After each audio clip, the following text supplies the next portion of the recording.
وادیم بایچنکو شهردار ماریوپول میگوید این شهری ساحلی بحر ازوف در اوکراین در ورطه بحران بشری است و باید مردم آن را به تمام به دیگر جای کوچانند. به قول بایچنکو 160,000 نفر در این شهر بی نیروی برق درماندند. او روزی 28 مارس گفت 26 اتوبوس منتظر بیرون آوردن غیر نظامیان هستند ولی نیروهای روسیه با آنها گذرگاه امنی نمیدهند.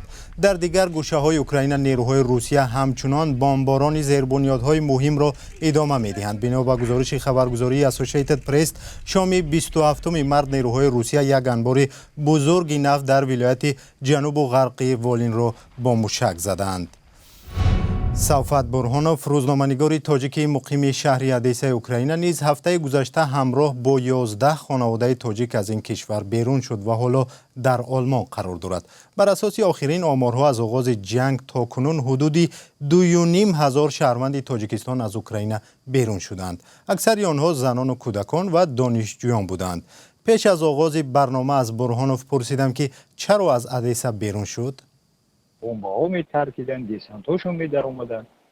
همیشه اکو در اینجا چی شده است؟ حکومت کوشش کرده است که مردمش با وهمن گرفتار نکنه، مردم در ترس نباشند.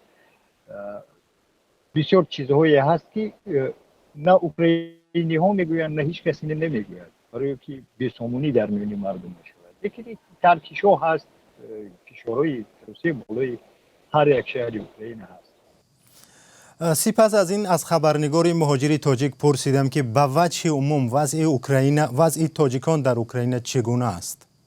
تاجیک یک بار از خودش نمیپرسد که از اوکراین چند کشته گرفت، چند تاجیک در اوکراین زدن، چند تاجیک پلیس اوکراین تهمت کرد و زندان کرد. نه، اینها همون جایی که نمیزند، جایی که دوست است اون بعد میبینند. مردمی منو تو مردمی که نسبت به تاجیک یگان بدی ندارد، یگان بدخواهی ندارد، به جز خواهی اون ما دشنو میکنیم، اون بعد میبینیم. نمیدونم برای چی.